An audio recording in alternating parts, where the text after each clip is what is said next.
Hello friends, आज के इस वीडियो के अंदर एक्सरसाइज 5.2 का क्वेश्चन नंबर 3 अपन डिस्कस कर रहे हैं। क्वेश्चन नंबर 3 में हमें 5 पार्ट दे रखे हैं और उन 5 पार्ट में हमें अलग अलग एपी दे रखे हैं और उन एपी के कुछ पद हमें फाइंड करने के लिए बोला गया है। तो उसमें सबसे फर्स्ट नंबर देखो क्या है। एक एपी है, उस एपी का प्रथम पद कितना है 2 है, सेकंड पद हमें ज्ञात करना है और थर्ड पद हमें कितना दे रखा है 26 दे रखा है। ये एक समांतर श्रेणी है। तो हम इसमें ये दूसरा पद कैसे निकालेंगे, बहुत सिंपल है। जब आपको 3 एपी के पद दे रखे हो और ये बीच वाला पद निकालना हो तो तुम क्या करोगे। देखो ये हमारे पास क्या आ जाएगा, ए आ जाएगा, ये बी आ जाएगा और ये क्या आ जाएगा, सी आ जाएगा। तो बी ज्ञात करना है तो क्या करो, ए में सी जोड़ दो और किसका भाग दे दो, 2 का भाग दे दो। तो ए हमारे पास कितना है 2 प्लस सी हमारे पास कितना है 26 और भाग 2। तो 26 प्लस 2 28, 28 में 2 का भाग दे दोगे तो कितना आ जाएगा 14। तो इस एपी का दूसरा पद जिसको हमने बी कहा है वो कितना आ जाएगा 14 आ जाएगा। तो ये क्वेश्चन नंबर 1 का आंसर आ गया। अब क्वेश्चन नंबर 2 देखो, हमें फिर से एक एपी दी है, उस एपी का हमें पहला पद नहीं दिया। हमें A1 ज्ञात करना है, A2 दूसरा पद हमें दे दिया 13, A3 भी हमें ज्ञात करना है और A4 भी हमें दे दिया कितना 3। तो हमें 2 पद दे दिए।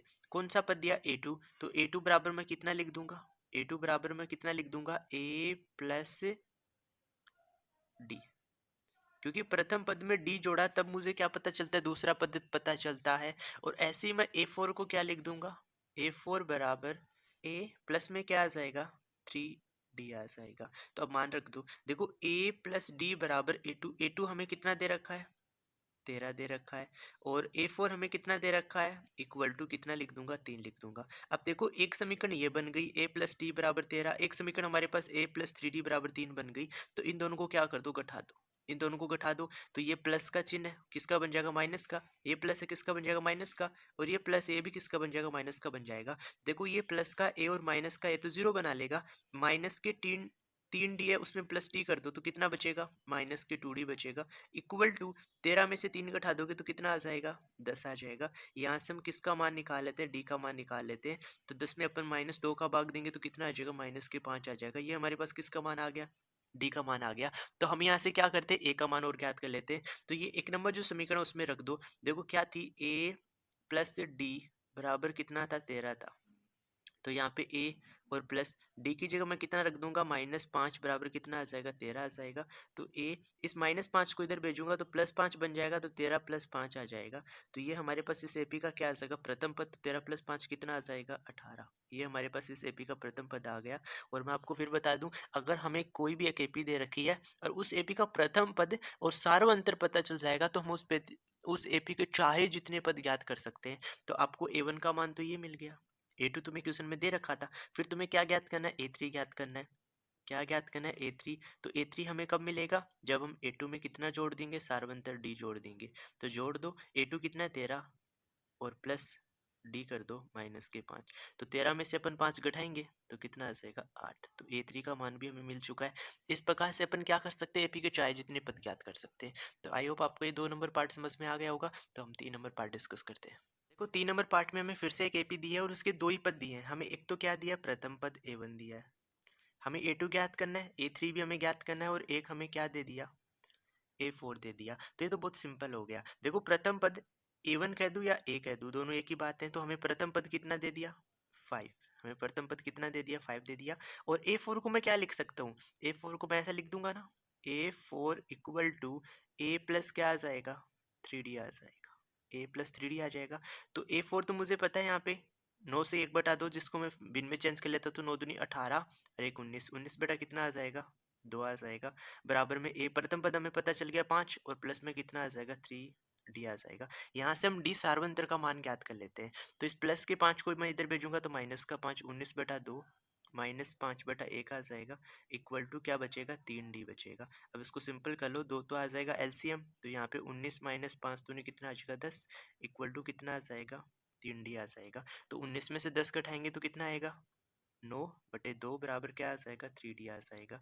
3 एकम 3 और 3 तिया 9, यानी यहाँ से डी का मान हमें कितना मिल गया, 3/2। ये हमारे पास किसका मान आ गया, डी का मान आ गया। तो जब हमें प्रथम पद और डी पता चल जाए तो हम चाहे जितने पद इस एपी के निकाल सकते हैं। तो अब हमें क्या करना है, दूसरा पद निकालना है। तो दूसरा पद हम कैसे निकालेंगे, अगर A2 आपको फाइंड करना है तो A प्लस A1। अगर हमें दूसरा पद निकालना है तो प्रथम पद में अपन क्या जोड़ देंगे, सार्वंतर जोड़ देंगे। तो a कितना है, 5 है। फिर प्लस d हमने कितना निकाला, 3/2 निकाला। तो आप इसको सिंपल बना लो। हम इसको सिंपल बनाएंगे तो कितना आ जाएगा, 2 तो एलसीएम आ जाएगा, 5 दूनी 10 प्लस कितना आ जाएगा, 3 आ जाएगा। तो 13 बटे कितना आ जाएगा, 2 आ जाएगा, जिसको हम क्या लिख देंगे, 6 से 1/2। तो हमारे पास दूसरे पद का मान कितना आ जाएगा, 6 से 1/2 आ जाएगा। फिर हमें क्या करना है, तीसरा पद ज्ञात करना है। तीसरा पद का मतलब हमें किसका मान ज्ञात करना है, a3। तो a3 अपन कैसे निकालेंगे, दूसरे पद में अपन कितना जोड़ देंगे, d जोड़ देंगे। तो हमारे पास दूसरा पद अभी हमने ज्ञात किया, कितना, 13/2। 13/2 हमने a2 ज्ञात किया, प्लस में d हमने कितना ज्ञात किया, 3/2 ज्ञात किया। तो इसको सिंपल बना लो, तो 2 एलसीएम आ जाएगा। तो हमारे पास क्या आ जाएगा, 13+3, 13+3 कितना आ जाएगा, 16, और 16/2 बराबर कितना आ जाएगा, 8 आ जाएगा। तो हमें a3 का मान भी पता चल गया। तो आई होप आपको क्वेश्चन समझ में आया कि कैसे तुम एक एपी के अगर बीच के पद आपको नहीं दे रखे हैं तो हम कैसे उन पदों का मान निकालेंगे। ओके, अब अपन इसका फोर्थ पार्ट और समझते हैं। यस, देखो इस एपी के फोर्थ पार्ट में हमें प्रथम पद दे रखा है, कितना दे रखा, -4। तो हमें ए का मान कितना दे दिया, -4 दे दिया। और एक हमें क्या दे रखा है, देखो ये a1 है, ये a2, a3, a4, a5 और a6 दे रखा है। हमें कौन सा पद दे रखा है, a6 इक्वल टू कितना दे रखा है, 6 दे रखा है। तो हम यहाँ पे a6 को क्या लिख देंगे, a+5d इक्वल टू कितना आ जाएगा, 6 आ जाएगा। अब हमें क्या करना है, a का वैल्यू -4, तो यहाँ रख दूं मैं -4। तो यहाँ से मैं d का मान निकालूंगा, -4 प्लस में 5d इक्वल टू कितना आ जाएगा, 6 आ जाएगा। इस -4 को इधर भेजूंगा तो कहाँ चला जाएगा, प्लस में। तो 5d इक्वल टू कितना आ जाएगा, 6 + 4 कितना आ जाएगा, 10 आ जाएगा। तो यहाँ से d का मान कितना आ जाएगा, 2 आ जाएगा। d का मान हमने ज्ञात कर लिया। अब जैसे ही हमें प्रथम पद और d पता चल जाएगा सार्वंतर, तो हम बाकी के पद निकाल सकते हैं। अब देखो हमें दूसरा पद निकालना है। दूसरा पद निकालना तो पहले पद में क्या करना पड़ेगा, d जोड़ना पड़ेगा। तो पहला पद हमारे पास -4 है, उसमें d जोड़ दो, +2 कर दूंगा। तो मेरे पास दूसरा पद क्या आया, -2। तो दूसरा पद हमें पता चल गया। ऐसे हमें क्या करना है, तीसरा पद निकालना है। तो तीसरा पद निकालने के लिए हम दूसरे पद में क्या करेंगे, d फिर से जोड़ देंगे। तो a2 हमारे पास कितना है, -2, और प्लस में d कितना है, 2 है। तो यहाँ से a3 कितना आएगा, 0। तो तीसरा पद हमें कितना पता चल गया, 0 पता चल गया। अब हमें क्या करना है, चौथा पद निकालना है। तो चौथा पद निकालने के लिए हम तीसरे पद में क्या कर देंगे, सार्वंतर फिर से जोड़ देंगे।